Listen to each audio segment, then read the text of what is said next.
I'm definitely excited to talk about it, and it sounds like there are people here that are, like-minded with me, have been following for years and years and years. So this is actually a thrill. Oh, good. Good, yeah. When I put the invite out there to get a guest host or host to come in and talk Third Eye Blind, I wasn't sure if anyone would respond or just think I'm an idiot. You can still think I'm an idiot, it doesn't matter, but I'm glad you guys responded, so that's great. Yeah, the Reddit's pretty inactive as far as Reddits go. Right. Yeah, it was more the Facebook groups. I think you guys all came from the Facebook groups. Oh, you were Reddit? Yeah, I'm Reddit as well. Oh, okay. All right, well, there you go, Levi. You stand corrected. What I'll do is I will start the show, introducing the show for those who will hear this on iTunes, what have you, and then you'll hear how it's going to be introduced. When it comes to each album, we'll go in album of order release, starting with the first right up till, of course, Thanks for Everything. Talk about your feelings on the album in general. Try not to give away your pick at the start of the discussion. So like when we get to the end of the discussion of talking about their debut album, then you can say, and I feel the worst song is this. You're totally allowed to challenge someone's pick, and also at the same time, don't on each other. That's not what we're doing here. We're all gonna have different opinions. It's okay. We're all Third Eye Blind family.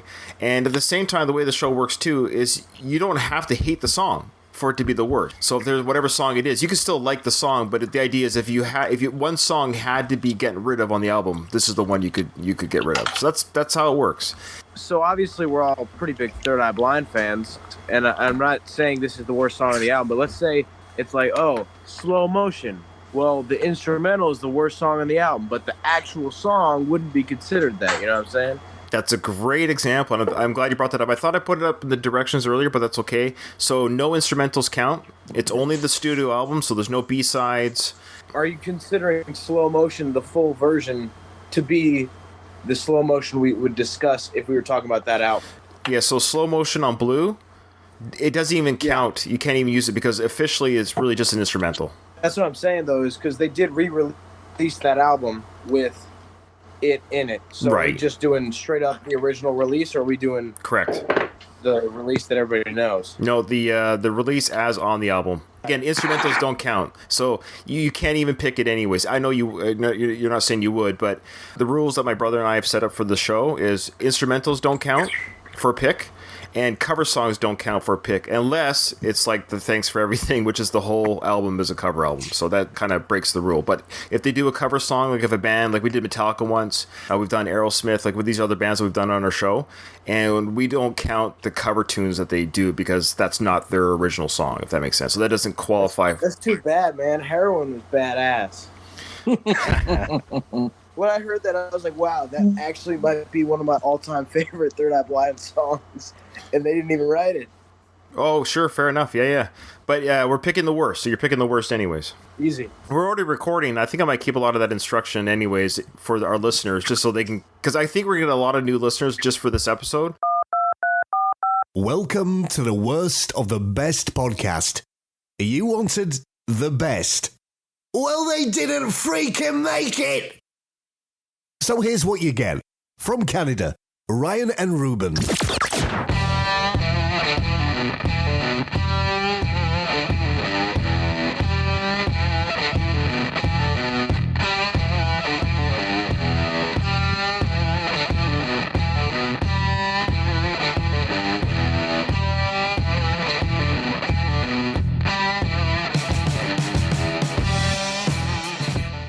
So for you people who are listening to this episode right now, who are listening for the first time, welcome to the Worst of the Best podcast. I'm your host, Ryan. And if you're a longtime listener, you're wondering, hey, where's my brother Ruben? He's not a Third Eye Blind fan. Unless you could listen to every album and every song in a week and have a real opinion after a week. And I don't think that's possible. He deferred it over to me to get some strangers online. So everyone that is going to be a guest on this show today, we're going to have them introduce themselves one by one. We're all Third Eye Blind fans, and we're also all strangers. So we're in the company of strangers right now, guys. How does that feel? Pretty good, man. I got to say, it's funny because we didn't even talk much before, getting together to do this podcast. We all were just like, all right, cool, we're going to do a podcast. All right, what time? Boom, done. It's beautiful. It's a beautiful thing. So that was Levi.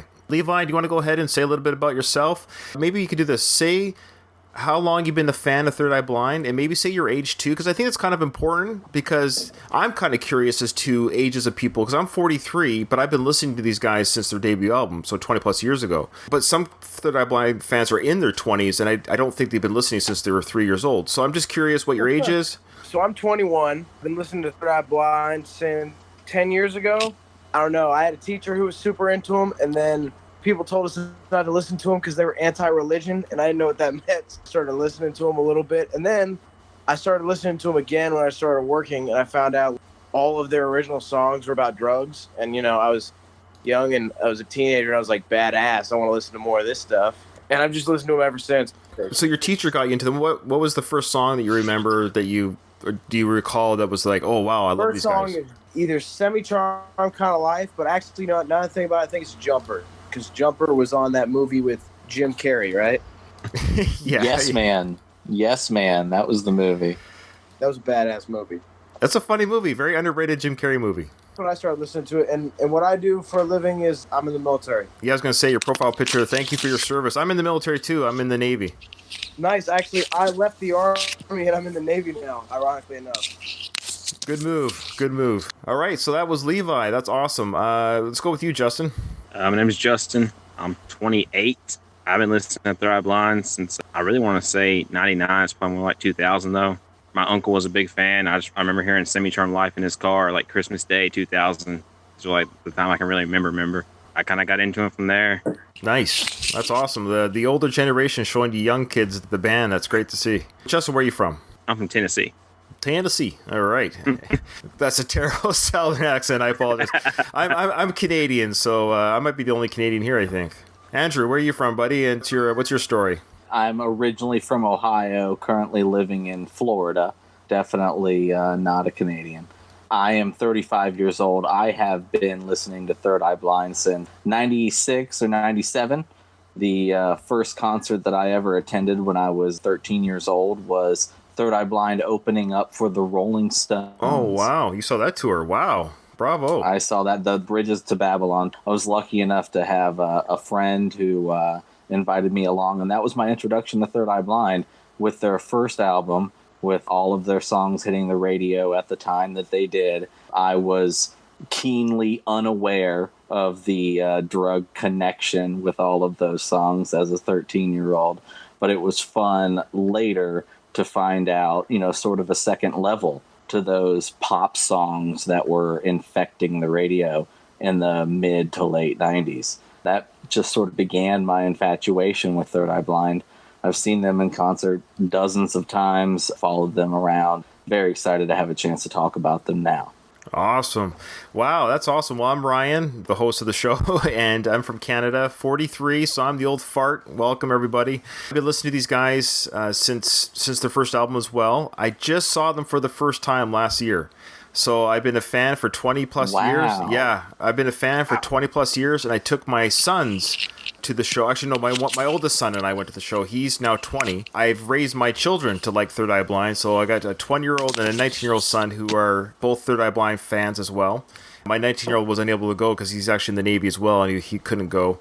I saw him in Vancouver. It was at this club. It was like a really stripped-down show. There was no lights, basically. There was barely a crowd. I was actually kind of nervous because it was at this the casino, the Hard Rock Casino in Vancouver.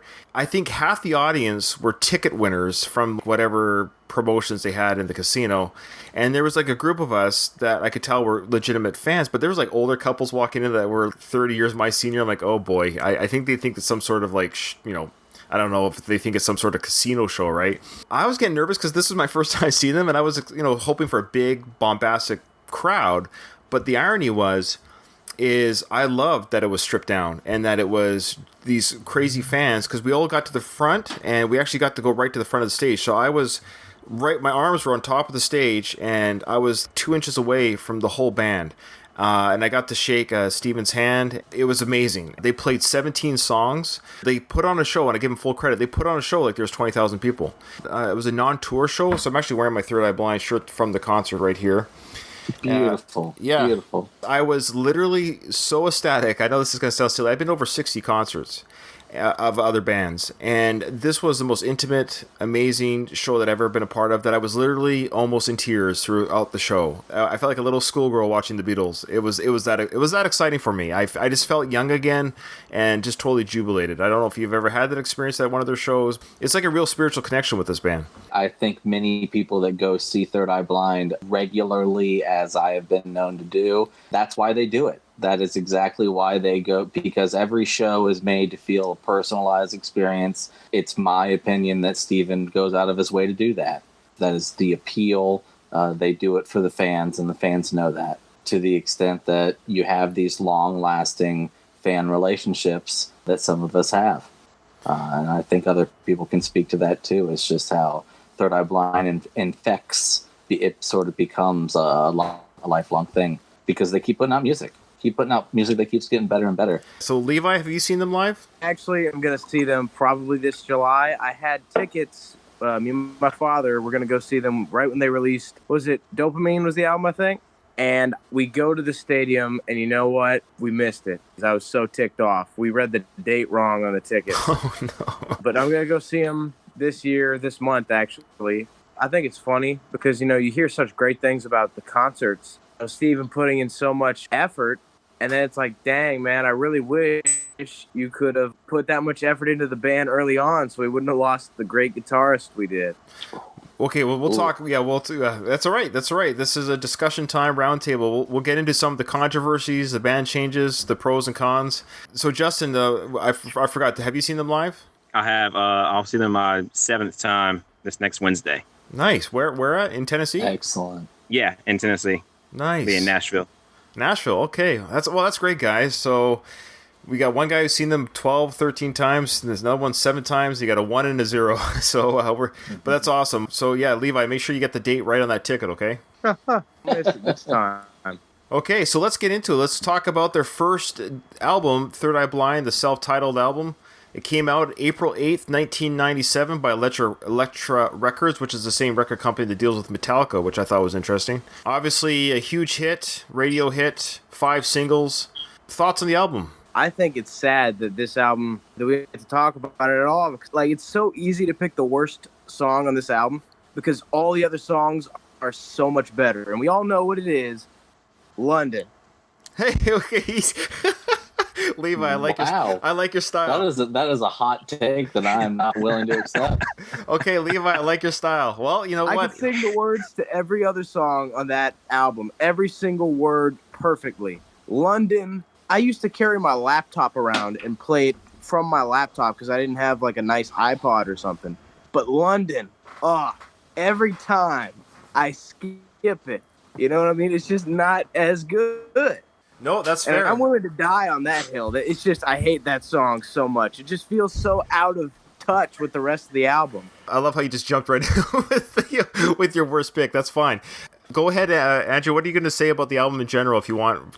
Wow. It's really hard to recover from such a hot take. Whether or not London fits in with the album in general, it was entirely indicative of rock music at that moment. For me, this album coming out and as it debuted, it just felt like Third Eye Blind was taking over the radio. There was constant airplay of Semi-Charmed Life.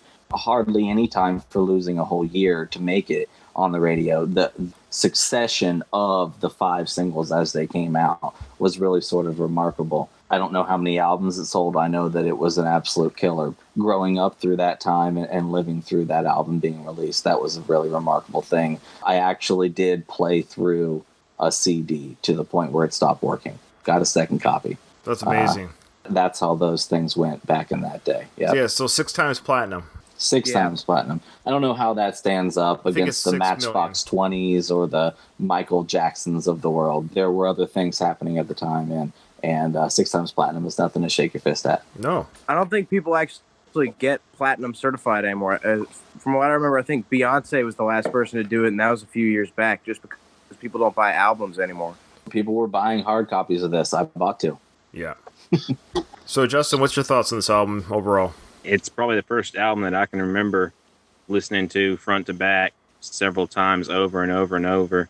It's definitely the only cassette. Like I've had cars that just had cassette players, and it's the only one that I will keep in the car with a cassette player.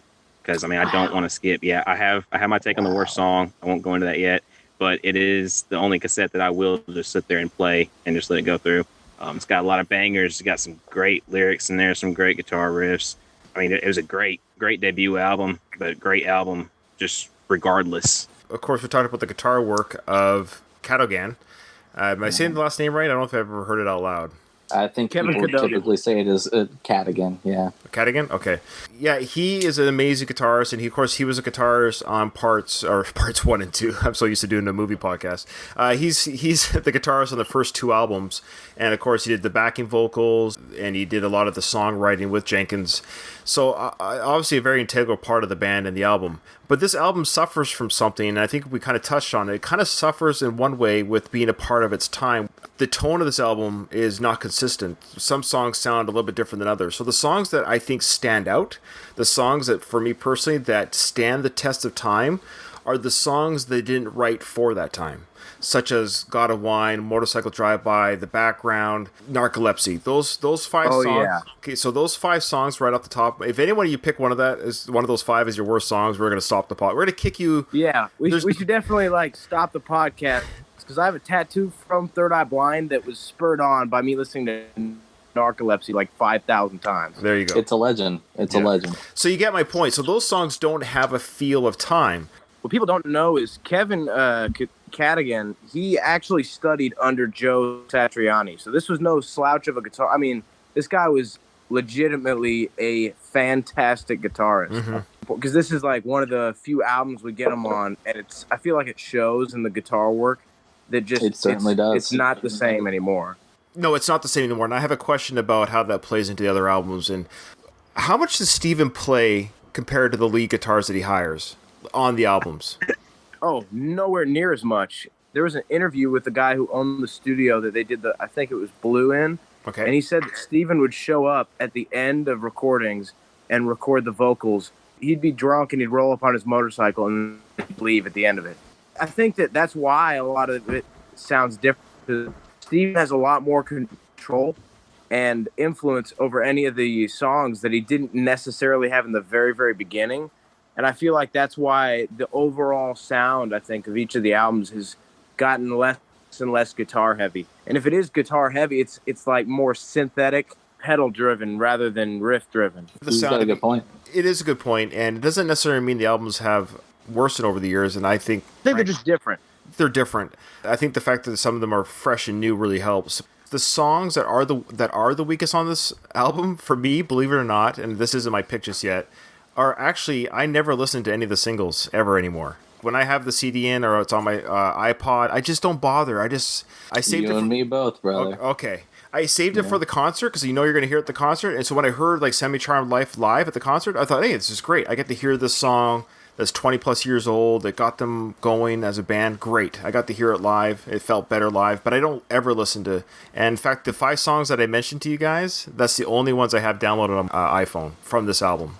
I think that Jumper and Semi-Charmed Life I don't listen to nearly as much anymore, but I do listen to Losing a Whole Year and How's It Gonna Be, just because I feel like those really did feel like they didn't get overplayed. No, I agree with that. It's like the Enter Sandman of Metallica. Exactly. So let's talk about your worst pick. Levi, we got yours. I'll let you guess go first. Andrew, give me your worst pick and why.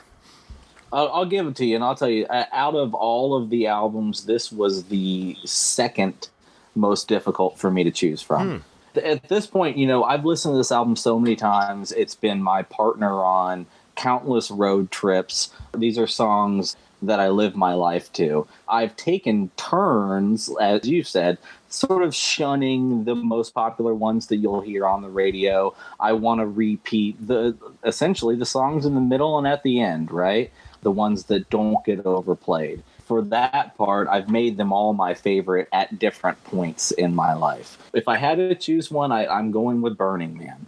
I'm going with Burning Man as my least favorite song. I mean, I can't stand for this. That is the best song on the whole album, man. I told you, it was the second toughest decision. That, you know what, and I probably have too. I've probably cried to all of these songs 2 or 3 times. I agree with you. Yeah, all cry about London for different reasons than the rest of the songs.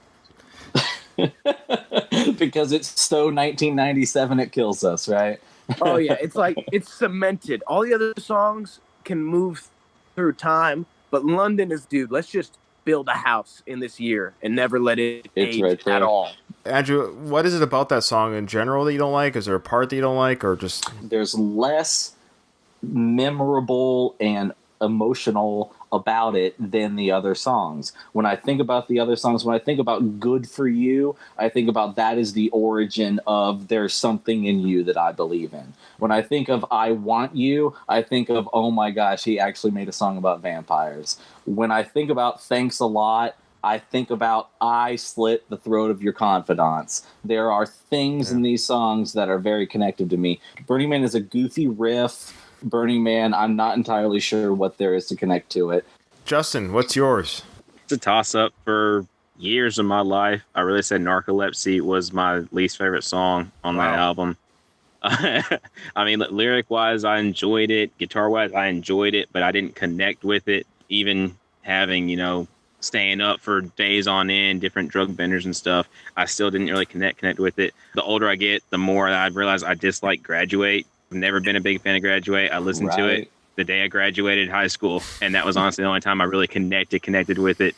When I see him in concert, if I have to take a pee break, that's my pee break. I mean, They play that one a lot live still, don't they? It's an iconic song. It is. It doesn't grab me. It really doesn't, just overall. That's funny because to me, Graduate's the other song on the album that really just feels straight out of that year. Oh, it is. Yeah, it is. What I think is funny though is the reason I don't like the parts I would kind of peg them for are the overly done punk influences, because that's what I feel like Graduate and London give me. So punk, it's almost too much punk. Right, that's fair. One of you picked mine, so that honor goes to Levi. I totally agree. Yes. With you. Yeah, I never listened to London ever. Fantastic. Was it ever used in Friends? Was it used in Friends when they went to London? I can't even remember. It was in Can't Hardly Wait. Oh, that's what it was. That's what it was. Boy, if that doesn't speak to the age of the song, I don't know what does. Wasn't Graduate also in that? I can't. Yes, okay. It was. I can't keep track. Okay. That's double down on the Third Eye Blind. Fantastic. Okay. So there you go, folks. That's how this show works. So London for me, it's just, it doesn't resonate with me at all. Like, I've never been to London. I don't care about London. And I don't want to go back to London either. So anyways, actually I've been there for a layover on a flight, but that's it. So, but yeah, this is the album that started it all. Without this album, we wouldn't be here today talking about them. And I would like to say, thankfully, they have moved not on, but they have moved forward from this sound in this album. Their sophomore effort, that's what you call the second album, was Blue. Oh my God.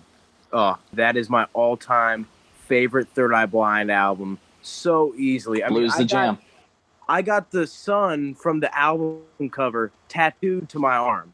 I think I saw that. I just Beautiful. couldn't get it out of my head. And when I listen to the songs, I see the images, man. Like, this is the album for me that was when they went 3D. They went out of the world. I agree. I forgot to say, I was turned on by this band by a friend, a coworker, and I remember, ironically, their singles turned me off.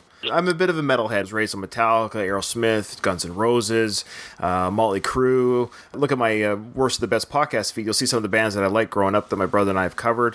So I was your typical, 80s, 90s metal kid, and Pearl Jam, even, those type of bands. So Semi-Charmed Life, to me, this felt very like a teenager boppy, because I'm a little bit older, right? I was already 20-something when that came out. So it didn't resonate with me. And see, this guy was like, he was adamant. He's like, no, you got to check it out. You got to check them out. So I got the album, and that was why Narcolepsy really jumped out at me, because whoa, we got a rocker here. It just doesn't sound like anything that they've released. And so ironically, their non-singles on that first album were the ones I didn't listen to, because I liked what they were hiding from us rockers, in a sense, or us metalheads. So when Blue came out, it really spoke to me, because I was like, holy smokes, they went like... I wanted more. I wanted more of 1,000 Julys. That song. Yes. Yeah, if anyone, again, if anyone's picked 1,000 Julys as your worst song, get out of here. You're out of here. Yeah. You're out of here. That guitar work and the power chords, and you're just like, oh, I almost wish they just did a whole album sounding like that. You know, they showcase this kind of stuff, and it teases you sometimes. It was really fun to see how they grew going into that second album. You could tell that Steven wanted to be harder in some ways. You could tell the inspiration of his favorite bands in a lot of those songs to the pleasure or displeasure of Elektra Records, right? Yeah, sure. And I don't like how they made anything so short. There is an extended version out there. I don't know why they chose to make it the not. Does anyone know the reason? Because it was the worst song on the album. No, I'm just kidding. No, but I will say that anything does. Like, it feels like, oh, okay, anything's on. So that means that next, Wounded's going to be on, and I'm really going to be happy. Because I feel like it was misplaced, man. They put Wounded, which to me is just such a heavy hitter, right there. And anything never really got a chance to shine in that spot. It's weird because anything was the first single from the album. What a weird first single. Yeah, it really, very I mean, I guess it kind of is a blast off point because they do all get like significantly more intense, I guess. It feels like it doesn't do anything justice because it's a well-written song, and I feel like it's almost like a come down than a crescendo like it was. Yeah, well, yeah, Wounded was I wonder when they made that song if they knew how big of a song it was going to be for the crowds for years to come. It's hard to say if they planned it the way that they did because crowds Third Eye Blind fans attach to these songs in such impactful ways that you'd almost be silly not to just do the fan service, right? Fans love Wounded, so play Wounded. It is funny how this album is still continuing in that very old school tradition of the singles are the first 4 or 5 songs on the album, and they are some really, really big hits from Anything to Wounded to 10 Days Late, Never Let You Go. One of the biggest ones they feel compelled to play at concerts these days, right? Justin, what's your thoughts? I mean, it is a great album, like you said, that they do kind of show more of that rock edge with it, a lot more experimentation, so to speak. I agree. Anything short, Wounded hits. 1,000 Julys is very, very top notch of any genre. That the back half is not as strong as self-titled is overall, but it does still have some great parts to it. And it's a pretty long album. It almost comes in at 70 minutes, and that does include a 10-minute silence part. But if you take that out, so it's 60 minutes long, an hour-long album. So it's a decently long album of songs. Funny about that is the way they did this album, it feels like the way they did the first album where they had like the ending sort of it be more experimental and kind of like more relaxed. But I feel like the first like you were saying, definitely just doesn't, it's not really comparable because they did the same exact thing, but I think that they did do it the back half a little bit better in the first album. So positioning and flow. Right, no, I like that.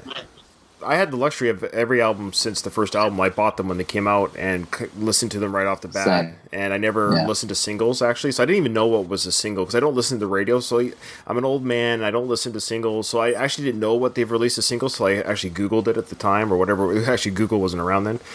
I remember with Slow Motion, I was so frustrated when I heard the song because I knew why the lyrics weren't released because I had heard through whatever forum or online or whatever, I had heard that the lyrics are too bad, like too brutal for an official release through Elektra. And I remember being so frustrated because I remember thinking, boy, this song sounds amazing. And I wonder what they're saying. I wonder what the lyrics are. So needless to say, when They're pretty dark. They are. Yes. Definitely. I remember hearing the song and going, this is probably the most beautiful and morbid song I've ever heard in my entire life. Yeah. That tends to be the reaction, yep. Yeah, and it's also a crowd favorite. And I'm a guitarist too, and so I'll be like sitting in a guitar center playing on the acoustic guitar, and all of a sudden somebody would be like, dude, are you playing Slow Motion? I'm like, yeah. That's hilarious. And it's always the same reaction too. It's like, dude, that song was so brutal and beautiful. Yeah.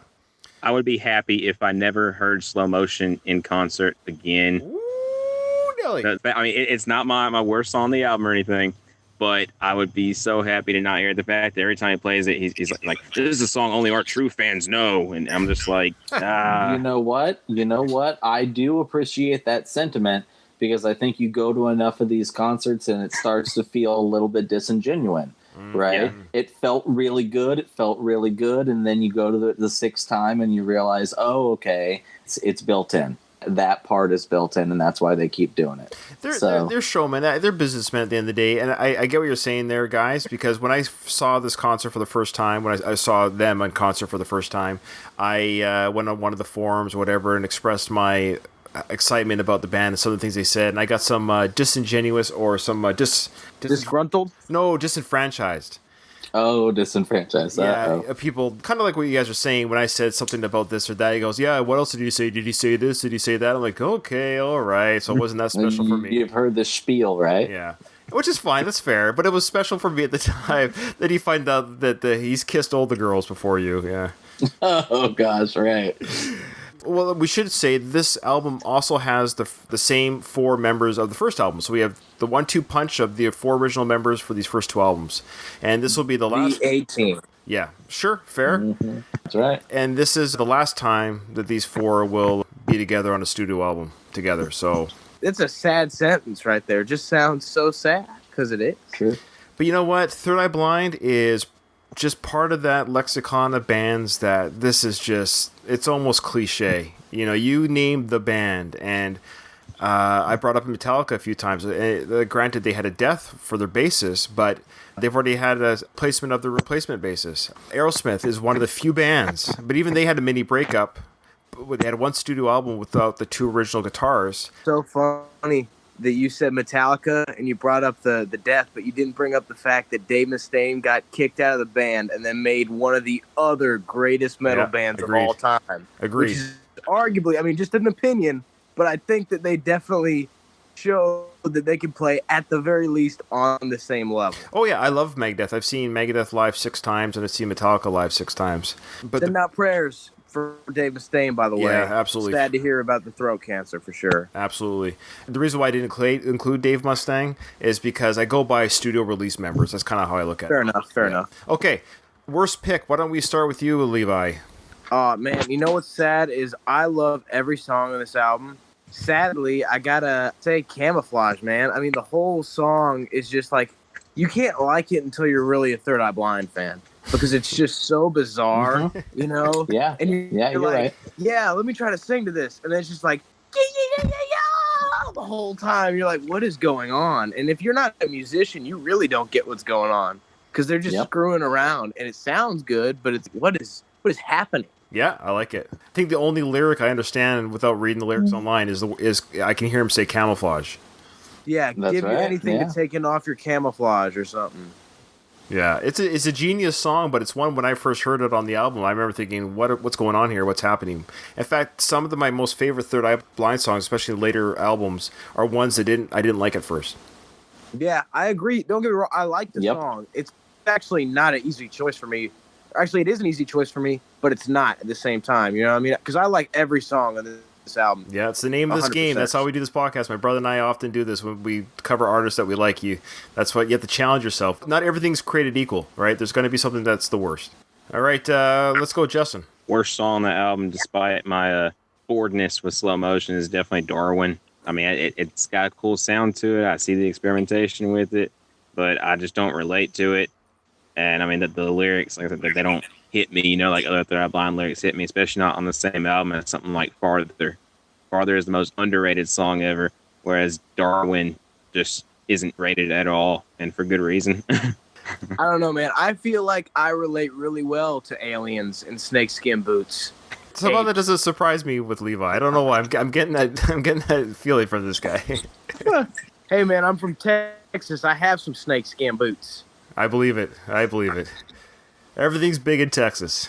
Oh, yeah. All right, Andrew. You know what? I have to fall in line with some other people here. Ooh. There are some songs on this album that you have to be a Third Eye Blind fan to like. Camouflage is one of them. I feel like Camouflage is, as the name indicates. Farther and Darkness are a couple of others. You have to sort of be on board with the experimental nature of this album, and that is sort of the feel through 1,000 Julys to the end. My pick for the worst song on this album is Darwin. Darwin is just something that you can't get behind, even if you are a gigantic Third Eye Blind fan. I don't understand this vibrating UFO noise. I don't understand this wanting to be the DJ. What I do think is that it echoes one of Steven's longest standing sentiments. He wants to sing a song that's his own. Darwin is a song for that. It's not my favorite song by any measure on that album. Wow. All right, I might have the hot take then for this album. And this is a song that I didn't like as a single. It's too much of a radio grab, and that's Never Let You Go. Oh my God, no. Good job. Good job with that. Yeah, Good job with that. I think when I first heard it, I thought, oh, this is kind of a fresh... This was, 1999, I believe. Let me see here. So this is 20 years ago. So there was a part of me that was like, oh, okay, this is kind of a fresh, because I'm not opposed to like a poppy sound. I'm human. If it sounds fun and nice, it's fun and nice. But it's one that grows quickly and grows quickly away. You know what, man? I gotta say that hearing you say those words, it just feels like a sunburn to me, man. It hurts. It really hurts. It's a sunburn that you'd like to save, though, isn't it? Yeah, that's right. I knew someone was going to say that. So yeah, it's a sunburn. You got to live with it, buddy. Put it on some sunscreen because we got some more burns coming. I'll tell you. All right. Oh my God. All right, so Out of the Vein, the third album, the ever important third album of a band. This is where, does a band survive a third album? This is a test for all bands, let alone when you have a change in the with the guitar. So Tony Fredinelli, I don't know if I said it. Am I saying his name right? Boy, these last name guitarist guys. Fredinelli. Tony Fredinelli. His name is Tony. Yeah. Great backing vocalist, great vocalist. I liked his backing vocals on his album. I like the vocals that he does on Red Star and Non-Dairy Creamer, because that's him doing those background vocals. We didn't include that for this because there's no way I'm going to make anyone choose between those two songs. They're both amazing. It's just a 2-song EP. They should have been on an album somewhere. Could definitely pick between those two. Oh, really? I can pick between those two. Yeah, Red Star's why fantastic. not for bonus? Red Star is so good. So good. Really? I was going to say Non-Dairy Creamer is so good just because it was so weird. The lyrics on that song were the experimental part, I think. We haven't talked about Stephen Jenkins' ego here.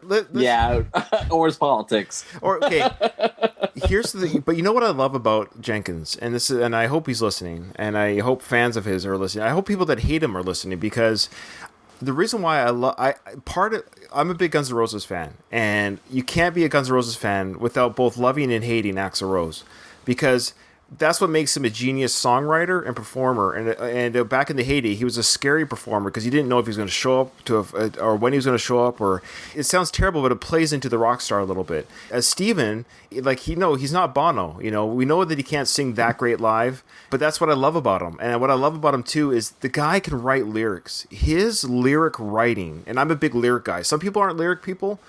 But the lyrics that he writes is just freaking poetry, man. It's just amazing.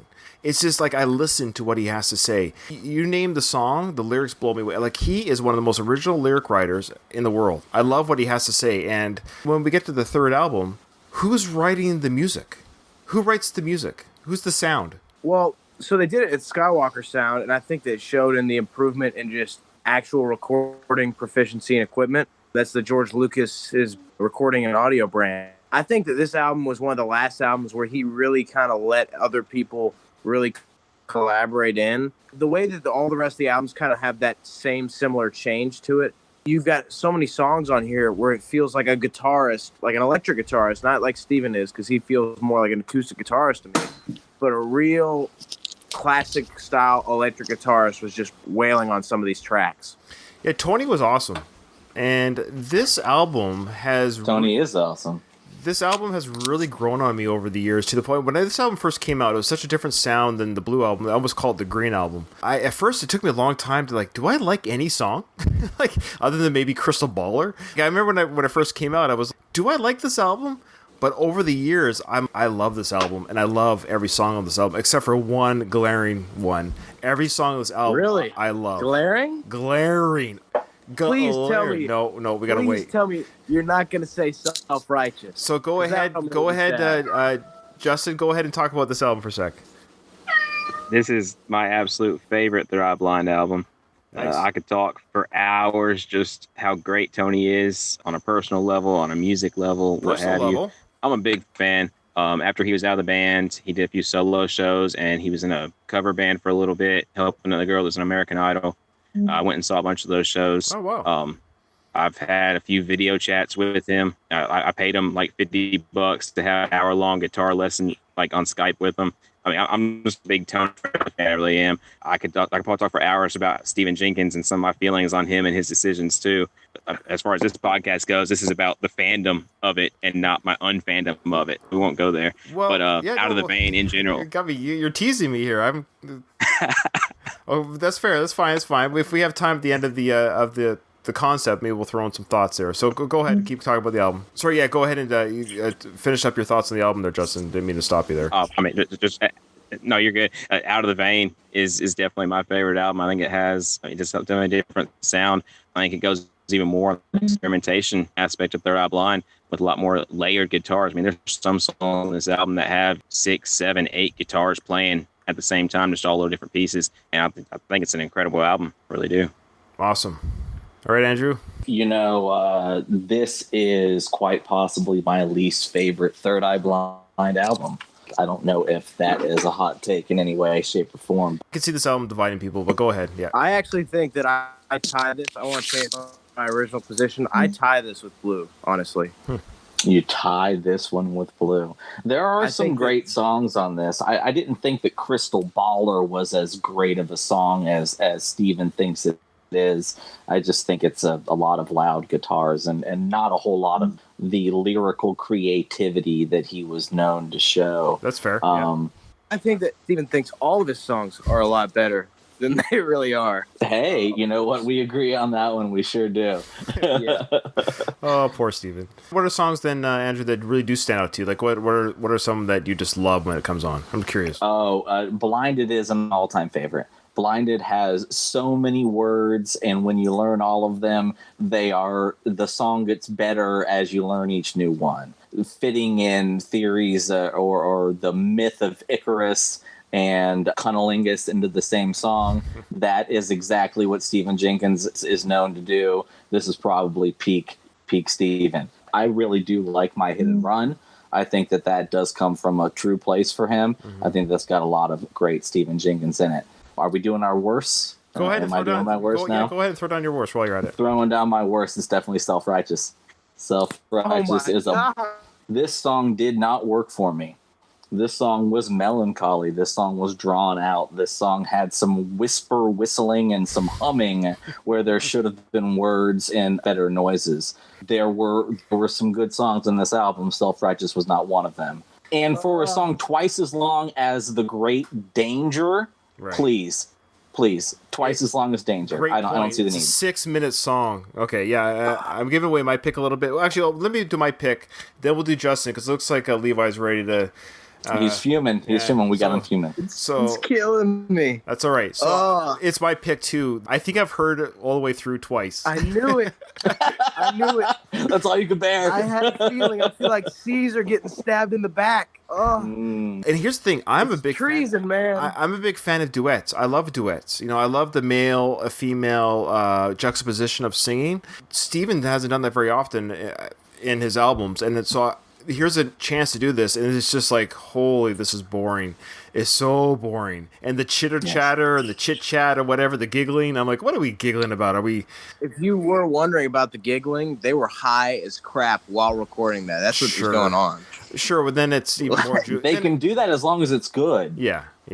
That's my pick, and I don't know if Justin's got the same one. Maybe, Justin, why don't you go next, and then we'll let Levi slam us and give us his worst pick. So, Justin, go ahead. It's got to be Self-Righteous. I'm all right. Well, I'm all right with the duet. I'm all right with the theme of the song. I'm all right with some of the haunting stuff. I like Kimya Dawson doing solo stuff. I don't like her on this track. It's a boring song to me. It really is. All right, Levi, give us your worst pick and tell us why we're wrong. Go ahead. First off, lyrically, I don't think that Steven has gotten much better than he did with Self-Righteous. Now, I could be wrong, because it's possible Kimya Dawson came over with it, and then it's just totally out the window. But stuff, you're like a haunted house in daylight, you'll never find real peace. Like, that's some burning stuff right there. Just think about that for a second. If somebody you were talking to was just like, you're never going to find real peace. You're like a haunted house in daylight. You'd be sitting there for a while. Actually, I probably would have liked the track better had they just spoken the lyrics. It's one of those songs that I listen to fall asleep. It should have been at the very, very, very end of the album. Yeah, well, don't listen to that song Driving then, my friend. Oh, definitely. Definitely not. Now, as far as worst song on the entire album, it's so hard for me to pick this because I feel like they're all so good. Mm-hmm. It's silly, self-righteous. Although now that I look at it and find out it's a 6-minute, 18-second song, I'm really surprised. I always felt it was too short. So maybe I'm just completely insane, which is possible. No, that's what the beauty of the music is. I'm glad we're having different opinions. It would have been a boring podcast had we all picked the worst on every album. But I'm not surprised. Real quick, though, took the cake. But yeah, go ahead. I want to say, because y'all were talking about y'all's favorite, I feel like Faster is just a work of sexual art. You mount the words, please, to the poster on the ceiling. Like, you're just, damn, this guy's straight going to town. That's another classic Steven song. You know, the whole story is just perfect.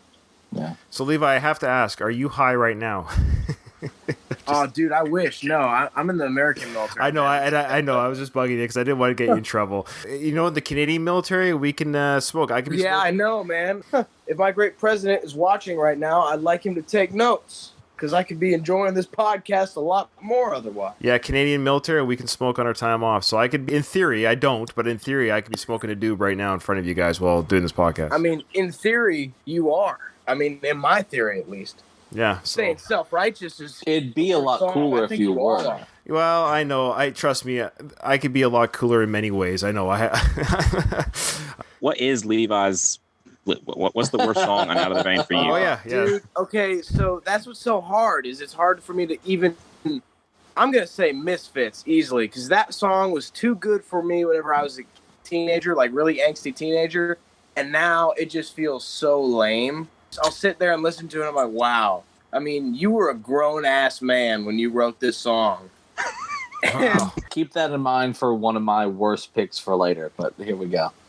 Okay, all right. So we're on to their fourth album, Ursa Major. And I remember when this one was released, there was rumors, and you guys could probably speak to this. And if you guys how you guys doing for time? I know it's late for some of you. I don't have work tomorrow, but if you guys have...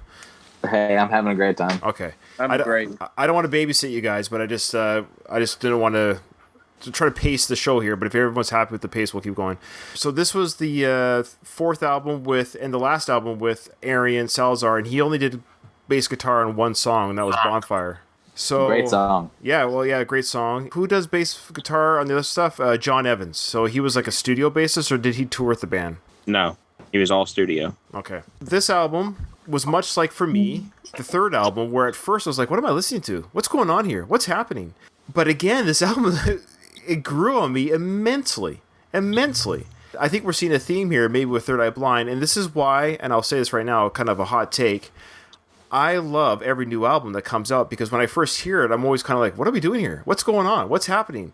And then I'm like, I trust Steven. Ironically, I trust the headmaster of this band, and he really can take you on a journey with his lyrics and the musical compositions, whether he does them or the guitars or they work together.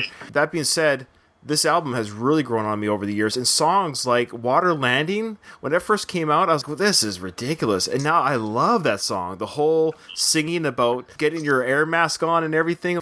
How could you ever think that talking about a plane crashing in the water could be a good song? He does it. That's my overall feeling on this album. I love this album. I'm not prepared to rank them all, but I definitely love this album. But I definitely have a worst pick. Oh, one last thing. I will say one of my top 3 Third Eye Blind songs of all time is on this album, and that's Sharp Knife. Oh, dude, totally great song. Sharp Knife is just an epic song. It's good. It's just, that's the only thing I can think of when I think of Sharp Knife. Now, I will say that this album for me was a sad album, because I remember it coming out. It was just, I don't really feel this as much. It doesn't really feel too much like Third Eye Blind. There were a couple of Third Eye Blind songs I thought. I can tell you right now, out of every single album, this album I've probably listened to the least. For me, it just didn't hit hard on every single one. And I will say that I feel like I liked the songs that people are going to remember. You know, you got the first 6, and then even then, it's not. I feel like the last 4 songs just feel kind of out there. They are. Now, I do love Molotov's Opera, though. I do love that one. I don't think this album has, besides Sharp Knife, And I guess Water Landing, I'd say too. But besides those two, really this whole album is just a dive into experimental. Wow. Interesting. Okay. Dive into experimental, not a dive into sure. experimental. Okay, fair enough. And I don't know, for me, the opener, Can You Take Me, Don't Believe a Word, that was like the ode to The Who, Sharp Knife, About to Break. It's just, I love this album. Side A definitely shadows over Side B, but go ahead, Justin, what's your thoughts on this album? This album is perfect proof why Stephen Jenkins needs a producer in the studio with him. It is riddled with some awful production choices. Can You Take Me should be a much better song than it is. Bonfire should be a much better song than it is. Not that it's a bad song, it's a great song, but it should be better. Don't Believe a Word. I do have to preface with, those songs were played live, and I think I kind of ruined it for myself because I listened to the live song so much, and there's a lot of lyrical changes that I think he hit lyric gold, and then he overthought it and overworked it in the studio. Monotov is another song that was great left as it is, and yet there's some weird little blips and sounds in it. Dow has some weird choices in it. My worst song is very obvious on that. Won't go there yet, but I think there's some very glaring production errors on this album. I really do.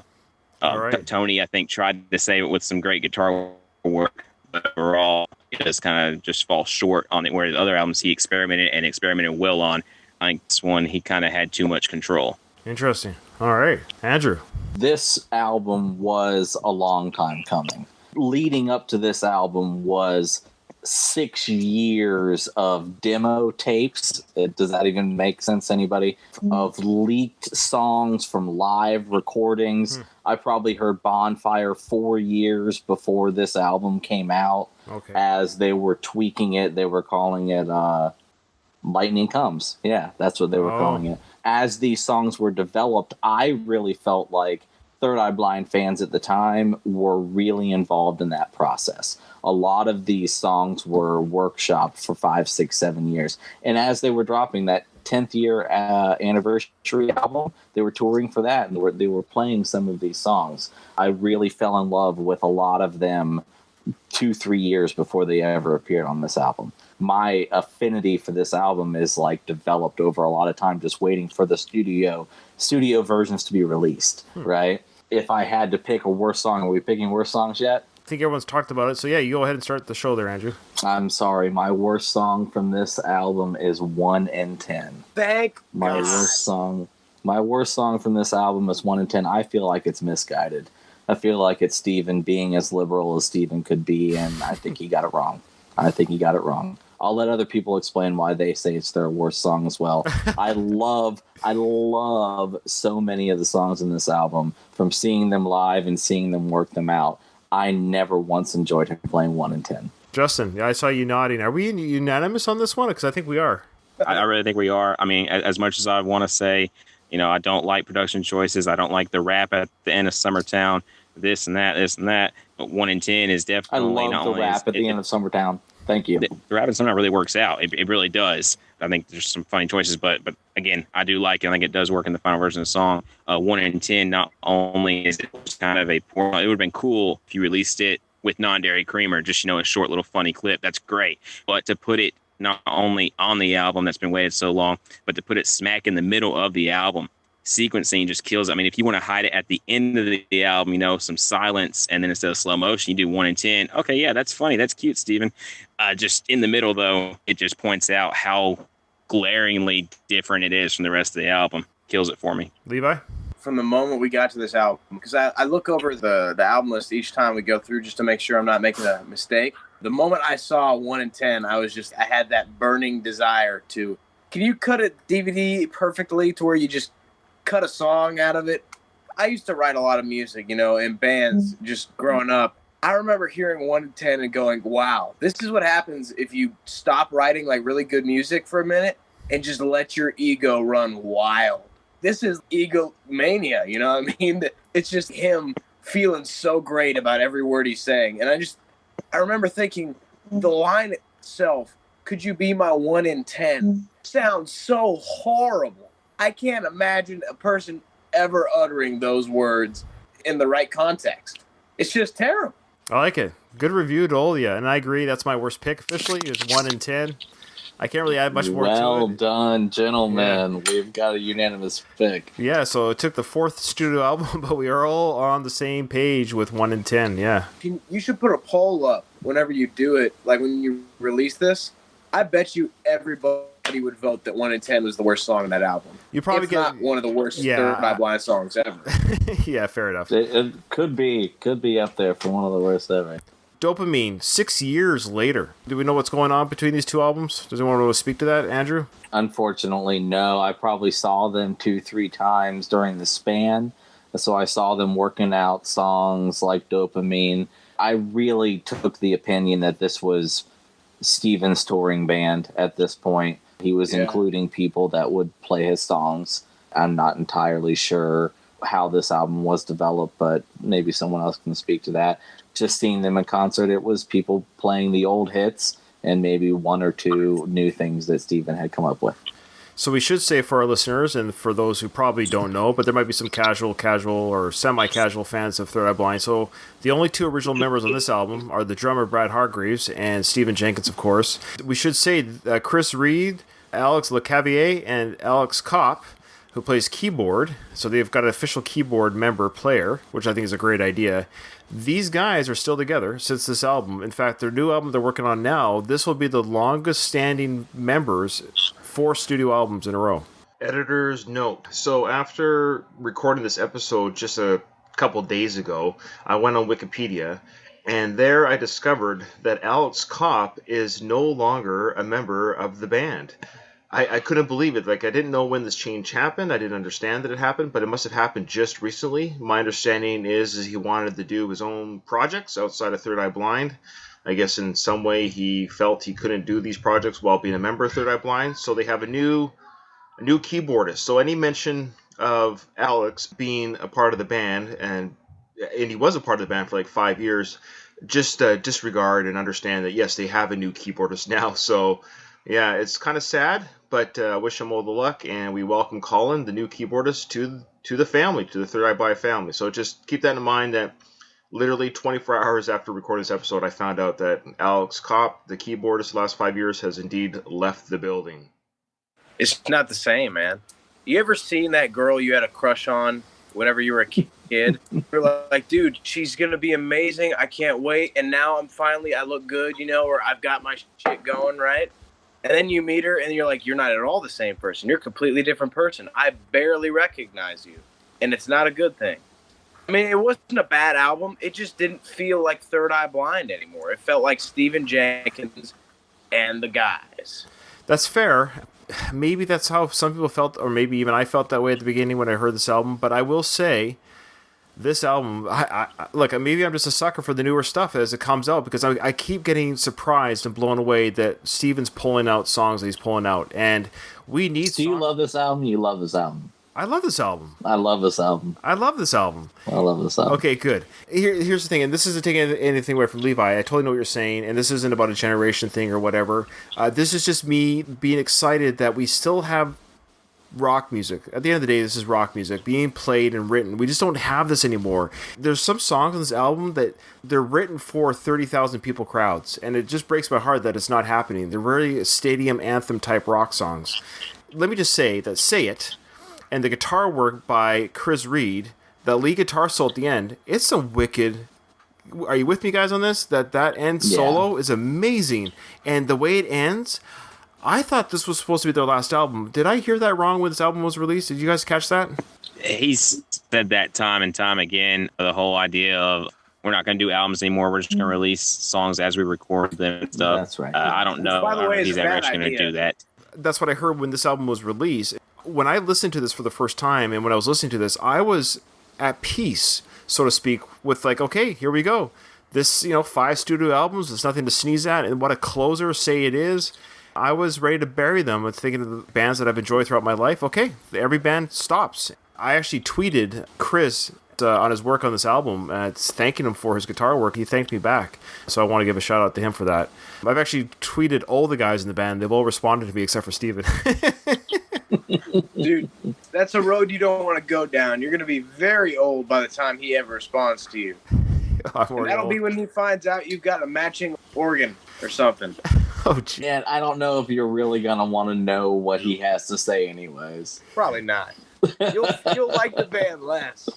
Exactly. Justin, thoughts on this album? I think it's a great album. I'm gonna preface it with dopamine and everything is easy. We're the same song. That I don't know how much I believe on it. It has been said that Steven split them up so that he could have another song that was solely credited to him, writership on the album. And I mean, to take your leave on that one. But overall, they still sound to me like the same song. I wish they were just one extended song. Production choices, again, he needs an outside producer, whereas Ursa Major was trying to say, hey, let's rock out still. And Steven's kind of, well, no, we're doing these production choices. These guys were hired on to be hired hands, and I think that it kind of flowed better as a band album. I do enjoy the heck out of this album. I really do. Like I said, Say It is absolutely incredible. I kind of glossed over it the first few times. I didn't gloss over it, but, I kind of just took it as, oh, yeah, it's a good song. And just one day I was listening to it, and yeah, that guitar. So you're like, holy cow, that is some good fucking work. Because before I was very partial to Cadigan and Fred and Nelly, and sorry for throwing some curse words around. I didn't think about the whole podcast thing. Don't worry about it. But I mean, we're all adults here. But I was just really blown away because before I was like, I saw Chris do the concerts and stuff. I didn't really take him for what he is, and that really sold me on him. It's a great album. Yeah. Whether you like it or not, listeners and members of this roundtable, this is the band that we have. We've got them for 4 albums, 3 already released, the 4th one being worked on. So I think we have a band here. I just want to state, for the record, I do like this album. Every album before, I think this one, I could kind of feel like that little bit of 90s left in them. Because everybody who's a real big fan of Nirvana says it's probably good that Kurt Cobain didn't make another album, because what people liked about Nirvana, he was trying to get rid of. Like, He wanted to make it more poppy. It's not that it's bad. I think the whole album is great. I think the problem with it is it feels like he's over produced it. And he's not producing it in a way that I think that a really good producer would. Okay, that's fair. Andrew. I totally agree with what Levi was saying. Steven is taking more and more control over things. He may not be the best person for that job, but he does want control over this band and this music. For the most part, this album does appeal to me, and when I listen to it second, third, fourth times, I am convinced this is my new favorite album. Almost every time I listen to these newer Third Eye Blind albums or their mini albums or whatever you might call them. But we do recognize that Stephen Jenkins has more and more control over this. Yeah, either you accept that control or you don't. And we used to see this in the concerts. When he would just have his little 2-3 songs that he would do on his own, right? Now it feels like entire albums are that. That is how it feels, right? Sure. He would do 2-3 little songs with an acoustic guitar on his own, and we would know that was Steven's set. Now it feels like he does like half an album like that by himself. It's what the band is, and it's what we loved them for, so... But there's songs on this album, Shipboard Cook, amazing. Amazing. It is amazing. It's something in Correct me if I'm wrong, but isn't Shipboard Cook a part of like the large... Because I feel like this album had 6 or 7 songs that were only Jenkins. No one else is credited. I don't know who credits. Wikipedia doesn't have a credit for this song. No, he's totally right. I'm looking at credits. Shipboard Cook, All the Souls, Dopamine, Back to Zero, Get Me Out of Here, Blade, and all these things are all Jenkins. Say what you want about the guy. He's a songwriter. He is, absolutely. He's not a singer. He's a songwriter. Yeah. Something in You. I love the build up in that song. When that Brad Hargraves on the drums. And the one song on this album, when I first heard it, one of the greatest ratios of Third Eye Blind songs that went from not really liking it to now I love it. And that's Get Me Out of Here. When I first heard it, I was not impressed at all. But it's a song now that I absolutely love. I love the subtle build up in that song and the message of that song of being a rock star. I love it. Very dramatic. Yeah. Who else likes and wants more of that techno ending that we hear in Rites of Passage? Like, I want a techno Third Eye Blind album with that. I love that sound at the end of it. I don't know why, but I dig it. I kind of wish I knew who did that sound. Was it Alex, a cop? I read an article, I think, and Steven tripped over a keyboard. And that just happened, and they put it in. Stop it. He's like, dude, look, even my fuck-ups are great. That's terrible. All right. Okay, so my worst pick on this album, it was between 2 songs. It was between All These Things and All the Souls. And I went with All These Things is the worst song on the album. Yeah, I really discourage you from that pick. That's fine. That's fine. When I first heard it, I actually enjoyed it in the sense of I liked the message behind it. It sounded kind of quaint and all that good stuff. The message, it sounded like, a son talking to the mother or the mother talking to the son, that all these things are yours. Actually, no, you know what? Sorry. Let me flip that. That's right. It was a tough call. All the Souls. I don't mean to... that's the one I like least. My apologies. My apologies. Okay, All the Souls. That is my least favorite. But All These Things is probably my second least favorite. Again, this is an album where I really, really love. Those two songs, if they fell off the album, I would never be heartbroken. But I'm going to go with All the Souls. Andrew, what's yours? I disagree with you because I think these are like distinctly Stephen Jenkins songs, and you're absolutely right. If they fell off the album, you wouldn't miss them, but the fact that they're there, you know exactly what he meant by putting them on there. Okay, fair enough. Especially All These Things. It's incredibly inspirational, which as a lead-in to my least favorite song, Exiles, I don't feel it fits. I think Stephen Jenkins and Third Eye Blind and their sixth studio album, I think they're beyond calling themselves the Exiles and the Outcasts and the Misfits. I think we're done with it. I'm over the sort of pretext. Fifth studio album. Fifth studio album? Yeah. Okay. Gosh, it feels like it's been more. But it is my least favorite song. It's Exiles. It's got a fantastic melody. It just is incredibly disingenuous for Third Eye Blind and their fifth album. Yep. All right, Justin. I'm going to say that they did Exiles better when it was called Misfits. I do think we didn't need another retread of that, but my least favorite cool songwriter I am is it, but lyrically, I'm not a big fan. I don't like the ending. Teardrops in the rain and like little strum. I just don't, I think he could do much better. I'm not a fan of Blade at all. Really? Wow, Blade. So you cut out at the beginning when you said the song. Yeah, Blade. Wow. Blade, yeah. Wow. Anyone want to wow him on Blade? I like Blade. Yeah. Blade's great. Blade was actually played at my concert when I saw it. That's fair. That's right. We're not here to crap all over you, so that's okay. Blade. That's my least favorite. Oh, sorry. I forgot about you, Levi. I apologize. I was quiet for the purpose of I wanted to see what y'all were going to say because I didn't know what the reaction would be. But Blade. Really? Wow. When you look at a song and you can barely remember any of the contents of that song, wow, you have a bunch of references tattooed to your body. That should show you something. Because I said, yeah, this is important enough to keep on me at all times forever. Right. And then I saw the album and I listened to it, and that song was not important enough to keep with me forever. Wow. It wasn't important enough to remember. Wow. Okay. I'm blown away, quite frankly. I didn't think anyone would pick Blade. I really didn't. I love that guitar solo at the end. To be fair, absolutely. I don't know what is it. Is it too much like Sharp Knife, or like what is our problem with Blade? It's boring. It's boring. It's melodramatic. The same issue that, like I said, with slow motion. He plays slow motion live. He talks about how deep and dark it is. It feels fake almost. Like he's not being genuine. When you have a line like, and then you fuck the source until the money runs out, you're not into that line. You're not cool with that. Good. It's on the same album as Dopamine. That feels too pretentious to me. Yeah, okay. The Stephen Jenkins sounds pretentious to you. Are you a Third Eye Blind fan? Well, when I think about Stephen Jenkins, and maybe you guys are going to connect with this, do any of you guys think of Brian from Family Guy? He's surrounded by idiots, maybe, but at the same time, he never acknowledges the fact that he's a total colossal douchebag 90% of the time. Yeah, he's straight out the 90s like that. Hey, didn't Steven date Charlize Theron? Yeah. He did, yeah. Crystal Baller is about Charlize Theron. Out of the Vein is about Out Charlize of the Vein is about Charlize Theron, yes. Yeah. Oh, really? Okay. I was going to ask you that part, say it, when we had that female talking. Is she talking when she mentions the actress? Is that what they're referring to? Oh, definitely. Yeah. Definitely. Everything in Out of the Vein is about Charlize Theron. The other one that you might remember is Jennifer Love Hewitt. He did have a thing with her. Vanessa Carlton for a while. Vanessa Carlton. He actually co-wrote he wrote a lot of 100 Vanessa. Miles. Yeah. Oh, yeah. No, he didn't do 1,000, but he did that entire White Houses album, which is actually goes back to showing how great of a songwriter he is. I mean, I hate the man for being a douchebag, but I'm not knocking the man's writing abilities at all. Incredible. Not at all. So can we go back to the fact that he knocked boots with Jennifer Love Hewitt? That's right. That was the 90s, my friend. All right.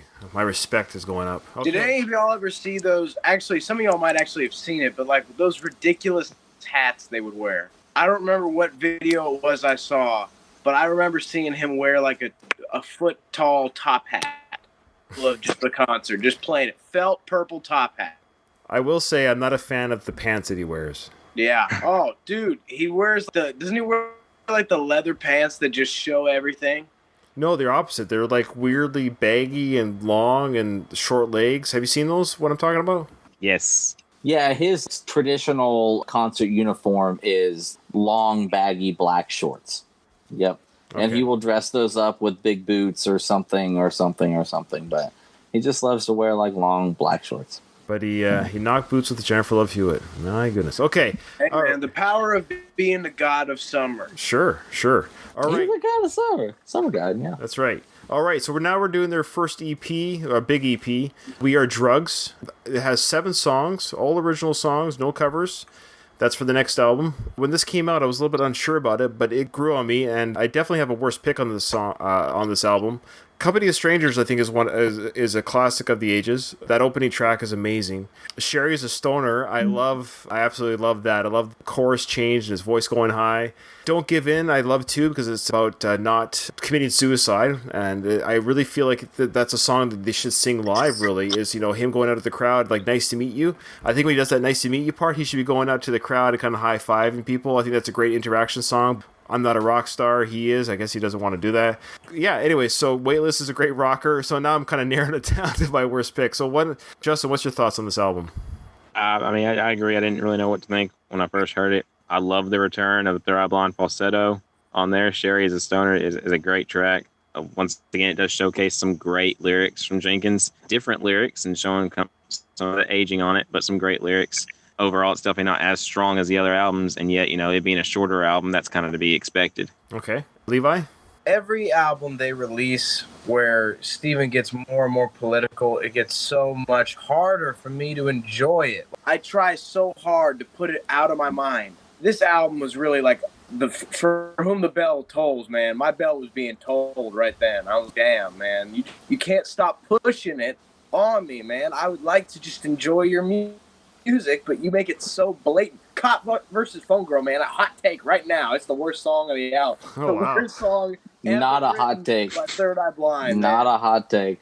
It's just because it's like, dude, Steven, I understand you've got an opinion. I have an opinion too, but my thing is, I don't want to know your opinion. I have never wanted to know your opinion on politics because I knew it would make it hard to listen to your music. And that song is the epitome of it. To me, it's the worst Third Eye Blind song. Oh, wow. That's a hot take. I like the take. Okay, Andrew, so you're agreeing with Cop versus Phone Girl.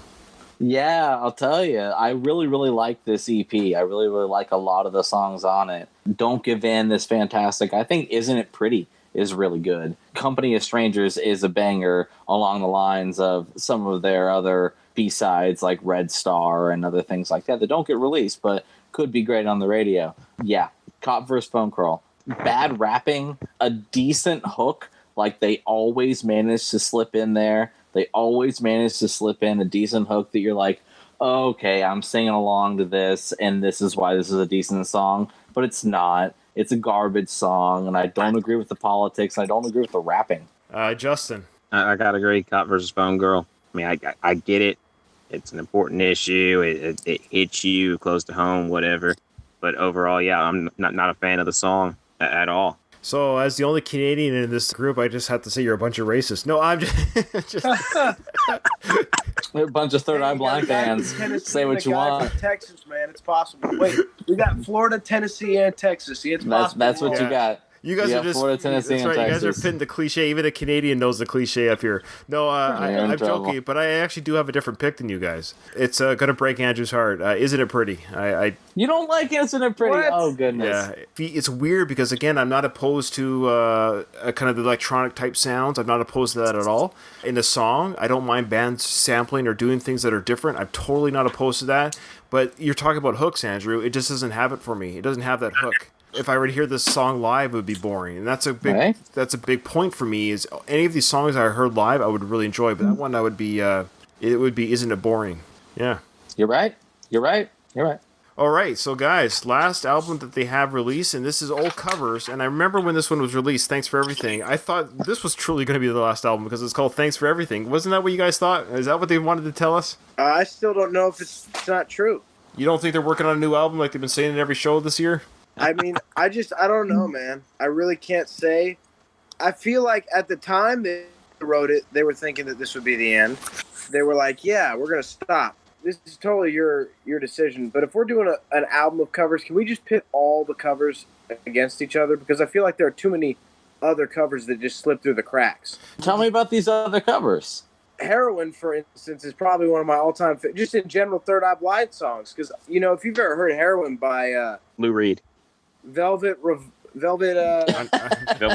Velvet Revolver? Velvet Underground. Velvet Underground. Yeah, Velvet Underground. That's what I'm thinking of. Velvet Underground, I think they killed it. I think that they made it way better than the original. Which to me says something about it because I listened to it and I'm like, dude, they just sound like the same song. It has the same words. It's not the same song. Okay, so for the sake of the show and for the what I call it, the concept of the show, we're sticking to the studio albums, but it sounds like you like that song anyway, so it wouldn't probably make your worst pick anyways. Yeah, probably not. No. So what, it's probably that Beyonce cover they did. Yeah, well, yeah. That Beyonce cover. Yeah. But that's a B-side release, so that doesn't count either. We'll stick to the 7 songs that are on this release, and you actually brought up a good point though, Levi. My worst pick actually has to do with, did they make the cover better than the original, or which one is the least better than the original? And I actually went through all 7 songs to listen to the originals from the bands, and I'll give credit to Third Eye Blind and to Steven and to whoever arranged the sounds of this album, if he's the producer again. They did a pretty bang-up job making every song better. And I don't want to take away, I don't want to take away from the artists that originally did these songs. And their choice of songs were very interesting. A lot of them were very recent songs from recent bands. I think that covering a Bon Iver song was a mistake. That guy goes way too hard just to cover his song. Because I don't know about y'all. I listened to Bon Iver. I don't think it's fair to say they did a better job. Because, I mean, trust me, I love Third Eye Blind, favorite band. Yeah, no, but, that's fair. But that could be your worst pick, for example. That's what I mean. That's my criteria, is which song did they cover where I think the original was better. That's how I'm doing this. You guys can do it any way you want. Sure, yeah. I think that's my worst pick, honestly, to be fair. And it's hard because it's weird to pick the worst out of their covers, because it's like, wow, okay, so these are the worst. This is the worst song out of songs they didn't write. It's kind of weird, but yeah, I'd say the Bon Iver cover. Yeah, no, this is an interesting one to discuss because, again, these aren't their songs, but they gave it the Third Eye Blind twist. 10, for example, is a huge improvement over the original. F Forever. Again, I think it's better than the original. I listened to the original by the Baby Shambles, and it's interesting, and I get why Steven chose it, because this guy sings worse than he does. This Isn't Our Parade. It was an R&B song, which I didn't know, and they made it into a rock song, which is really cool. Chastity Belt, the song Joke from Chastity Belt. These are I thought this was an old 80s song, so I give total credit to Chastity Belt because they're from 2015, and they sound like a band that should have been in 1984. So total credit to Chastity Belt. I think I might check out more of their stuff. Lastly, I've been a Queen of the Sony's fan forever, so they did a credit Third Eye Blind on that. So my pick, though, is actually, don't get mad at me, guys, but that's okay if you do, is not the song, but it goes with my criteria. I like the original better than their version, and that's Song to the Siren. Fair enough. Yeah, so the Tim Buckley original is better than the Third Eye Blind. Oh, okay, yeah. I thought you were saying the opposite, so I agree. Yeah, so that's why it's my worst pick of their covers, because I think they actually elevated the other songs to a certain degree, or at least made them sound very Third Eye Blindy. But Song to the Siren is a straight-on cover, and quite frankly, the Tim Buckley version is just better. Yeah. Well, Tim Buckley, I mean, that's not fair. Almost, sure. I give them credit to do that, and maybe that's why the other ones kind of work, because they're really bands that most people haven't heard of, other than, of course, Bon Iver, Queens. I don't know if other people have heard of Baby Shambles or Happy Diving. We know about Santa Gold. Yeah. I've never heard of her, actually. I never heard of her. Yeah. Okay, so Andrew, your thoughts? I am of a similar opinion with Levi. I think that the Bon Iver song, Blood Bank, was really, really hard to top. Is that how you say the name? It's Bon Iver. Bon Iver. Wow. Yeah. I've been saying Bon Iver for years. Oh, really? I think that you're doing it fantastic as Tennessean or a Texan, whichever one you are. Yeah, I'm from Texas. Yeah, you're doing the Bon best a Iver, Texan can do. Yeah, Bon Iver. I think it's so great that they have been covered by so many great American artists and sampled by so many great American artists recently. They're from fairly Kanye, new, right? from Kanye to now to Third Eye Blind. I think that's a fantastic step for them. Oh, so they're a band. That's not a person. Yeah, they're a band. Oh, I think it's Right. 3 or 4. I think it's 3 or 4. Really? interesting. Oh, okay. I might. So, are you recommending them there, Andrew? As a I do recommend. Oh. Bon Iver. Bon Iver. Bon Iver Bon is Jiver? one of the best, man. I've been a fan of Bon Iver forever. Bon Jiver. I absolutely do. They're a good alternative rock. I'll be absolutely honest to you. Yeah. Yeah, and I know that Steven likes them, and he's been dying to do these sorts of covers. So yeah, it definitely made it on there because he's a big fan. All right, Yeah. Justin. First off, yeah, count me on the people that don't know how to say Bon Iver. But I mean, I've always said it, Bon Iver. I mean, whatever. This album as a whole didn't really stick with me much. I was really into it when they announced it. I was like, cool, Third Eye Blind covers. I've had the concert versions of Acquiesce and Today Was a Good Day and Heroin. This is gonna be great. And yeah, overall, I wasn't really impressed. I do have to say that the Tim Buckley song, just because I only knew 3 songs going into this covers album, and I kind of expected something different. And I was like, okay, this is, like you said, I mean, he did it better, and they didn't really change the style on it. And I don't know, it just didn't do it much for me. The other ones, yeah, they introduced me to some cool sounds, and I did check all of them out, and I'm kind of on all of them, whatever. But yeah, the Tim Buckley cover just didn't do it for me at all. All right, so we got 2 Tim Buckleys and 2 Blood Blanks. We're divided. All right. Well, gentlemen, that is the end of how this show works. We've picked the worst song from our best band that we love the most or close to the most. So that's kind of how we look at this. My brother and I, when we do this show, sometimes we'll pick the top, like Metallica. They have such a huge catalog. So what we did for them, for example, was their top 5 selling albums we did. So they weren't necessarily our favorite, but it's what the public bought. So that's the best selling albums. We picked the worst song from each of those albums. So the criteria kind of changes depending on the band or what they've released. And so I think Third Eye Blind had released just enough albums where we could talk about each without going too crazy over time. But I do want to end the show with those who have gone this journey with us. Why do you guys just it sounds like you got a lot to say about Steven. So let's start with you, Justin. Like what's going on here? What's your thoughts on Steven? And here's a question. It sounds like you have some negative thoughts on Steven, or maybe thoughts that aren't positive, but you remain a fan of Third Eye Blind. How do you handle the both worlds?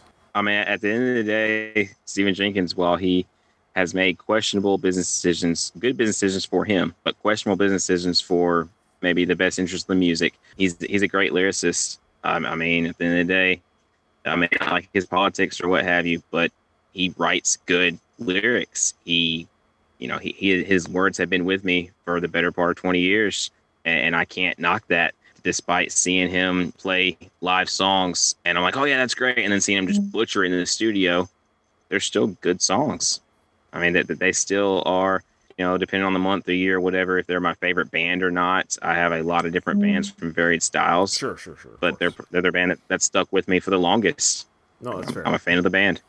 Yeah, I mean, I like so many bands. It's hard to say I have a favorite, but they are a favorite for sure. Yeah, because I've been a fan for 2 decades plus, so that tells you something. I guess I'm a little bit naive about Steven because I don't read a lot of the tabloids. So, Levi, give me some dirt on Steven. What's the deal here? Why does he divide fans so much? So Steven is a classic asshole. I mean, he's not a good person, if you're honest. You read the stuff about him, what people have said, and you're just like, wow, nobody says anything good about him. So he's just one of those people where it's, man, how does this, it's like whenever you meet a kid and you're like, wow, you are so much better in every way than your parents. And that's what his music is like. Okay. The past 2 or 3 years, Kevin Cadigan, Orion Salazar, Tony Fredinelli, that they went and they did a band, and yeah, I mean, it is their fault they named it XEB, but that they played Third Eye Blind songs on the road, songs from all the albums. They did Ursa Major songs, they did self-titled songs, they did Vain, they did Blue.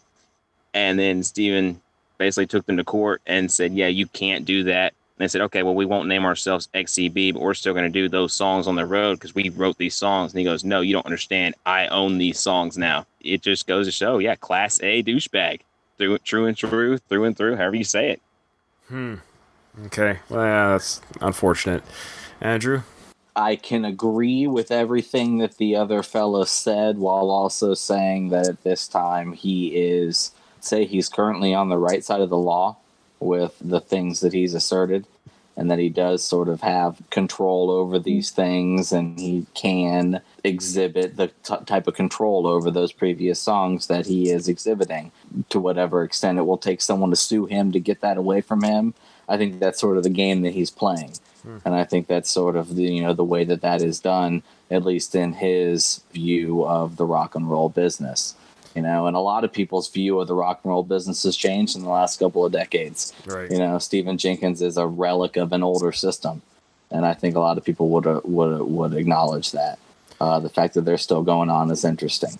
It's tough. It's tough because, they're a collaborative effort in the beginning, and it's not that way anymore. Like, there's just the family has moved on. It'd be like, I don't know, it'd be like having a roommate that you painted the house with, but the roommate leaves and he keeps coming to your house telling you that I want you to have these colors in your house. Like, dude, this is my house now, man. Like, we might have had something before, but the colors changed, and I don't want you to use the colors in your room because that was the colors that I said that we should have in our room. And now you're trying to take my ideas with you to your room, and why didn't you just like the ideas I had if you keep doing the songs that I was doing with you before? So it's an interesting dynamic, but they're not immune. Unfortunately, they're just human beings, and every band from The Who to Fleetwood Mac to the only band I can think of right now that hasn't done this is U2. They're the 4 original members. There's very few bands that can have stayed together and have buried their egos. Egos are a big thing. They're rock stars. Right, they're creative personalities, and everyone wants to be heard. I guess Brad. Let's give a hand to Brad. He's been there since the beginning, and he's a wicked drummer. Oh, and for the record, I got his drumstick at the concert. I think it's important to realize kind of like what happened. There's a term called hired gun in the music industry, and it's where you have these people who are just the best musicians you can find, but they're not tied in any way to the band. You just cast them aside when you're done with them. And Steven has treated every single member of the band that way consistently throughout the years. And I think that the reason Brad hasn't left, because make no mistake, Steven didn't force them to leave. They left because Steven was putting pressure on them, but they chose to leave. Brad knew that if he left, it's like you can't really come back from being in Third Eye Blind. You'll always be that guy who was in Third Eye Blind. And so he chose to just stick with it, I think. And I think it's important to realize it's not an isolated incident. And I don't think that Steven was always a bad guy. Billy Joel, he got rid of all of his original band members. One of them committed suicide. He couldn't stand it. And it's important to realize that it's not like he's the only person who's done it. But I do think that he stands out as a worse person maybe than most people who do it. I feel like he didn't really age too well. Like he hit it so early on, I think, in his thought process that he's really a lot of what he was back in, 97, 96. I think he's very similar to that person. I don't think he's changed a whole lot. All right, interesting thoughts. This is a good discussion points. We could go on for another 2 hours and maybe a whole new podcast about the band members. But I think we'll just start a new podcast, the Third Eye Blind podcast. Yeah. Oh boy. You got a couple of co-hosts. It'll seem like a real podcast, but really we'll just bitch about Steven the whole time. Pretty much. That format might eventually tire. He'll come on the show. Oh wow! Yeah, can you imagine, eh? No, dude, I tell you right now, it wouldn't matter because in a couple of days we'd be sued. We get a nice settlement. That'd be nice. Yeah. Right? All right, guys. Well, it's been an absolute pleasure. Do any of you have anything you want? Take this opportunity if you want. Do you have a podcast that you do your own, or anything you want to plug? Product, artwork, sites that you want people to go to? Anything? You can say it now if you want. Or Andrew? No, my name's Andrew Clark. I'm a trial consultant in Sarasota, Florida. Oh, good work. Good man. Justin? If we're going to do shameless plugs, I'll go for it. I'll do some singer-songwriter stuff. I unfortunately have not found a band as of yet, and I've been doing this for the past 8 to 10 years, so who knows how that's going to work out. But if you ever want to check my stuff out, you like Third Eye Blind, you might like my lyrics. Daniel's on the Rocks on Spotify, iTunes, all that good stuff. So, Justin Daniels from Nashville, Tennessee. That's awesome. Daniel on the Rocks. You're on iTunes. Yeah, Daniels on the Rocks. Daniels with on an the S. Rocks. Okay, yeah, Yeah, I it's like on the it. I'm going to rocks. check it out, man. I Absolutely. like it Thanks, too. man. Yeah. That's so cool. I think that's really cool. And why don't you give Tony a call? Maybe he'll play with you.